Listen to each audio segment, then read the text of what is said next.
Hi beautiful soul. In this video I'm wanting to share 3 things that helped me deal with grief. So just a little bit in terms of my background. I've experienced a lot of loss in my life. Various things have resulted in grief and loss, and we can experience that losing a number of things. However, the most shocking, challenging, difficult grief that I have experienced was when I suddenly lost my partner in 2021 due to a car accident. And so, being 34 at the time, this was completely uncharted territory. There was nothing that could have prepared me for that happening. And obviously, being so young, a lot of my peers were, not in a position to provide that support to me either. Age doesn't even factor into this in particular because, this is something that not everyone's going to experience in their life. Partner loss is not something that we all experience, and we all deal with it differently as well. And so I had to just navigate it like everyone does. There's no guidebook that steps out, how to deal with this, what to do.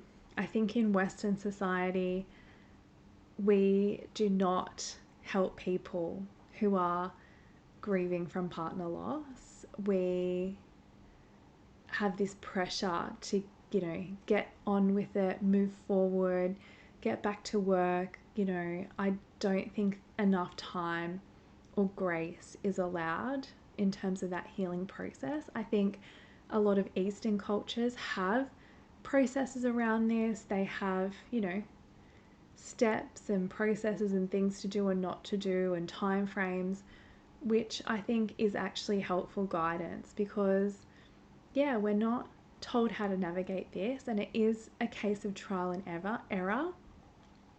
And while that trial and error is happening, you're experiencing things that make you feel worse. When you're in your darkest time, things that make you feel worse come up because you don't know what's going to work for you or not. So I just want to share 3 things that were really helpful for me, and not helpful in the way that anything made me feel better, because you're not going to feel better. But there are certainly things that are helpful and things that promote, healing or just not feeling worse, really, is what I found. And so the first one was going for a walk. And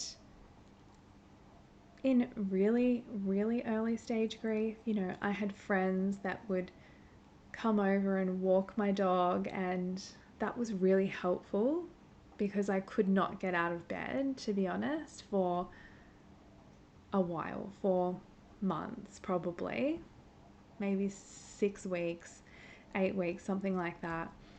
I could barely get out of bed.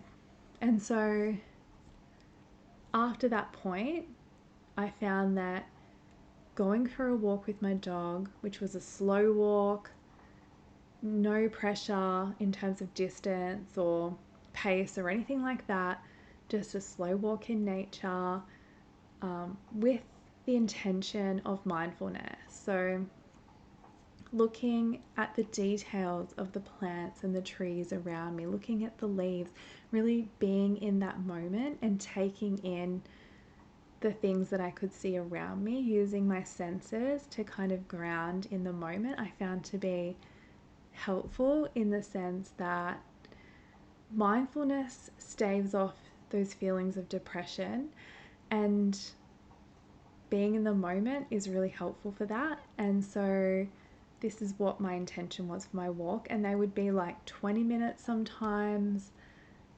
really short, quite slow, and with that mindfulness as the intention. The second thing that I found to be helpful, that I wish that I knew, was just cutting out anyone that was not supportive.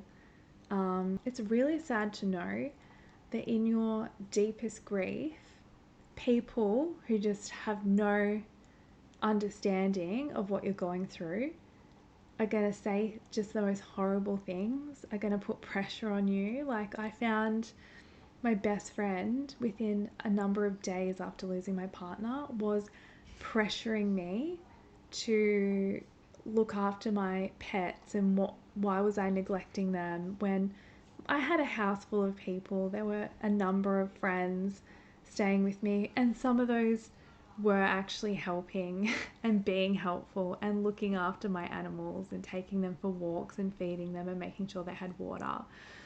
But yeah, there were certainly people that would say really unhelpful things that just didn't get it.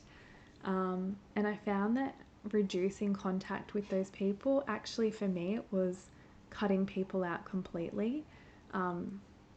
Just helped me feel more peaceful and helped me focus on myself and my own healing.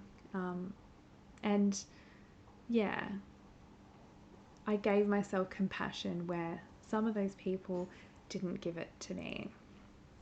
And the third thing that I found to be really helpful was quitting alcohol.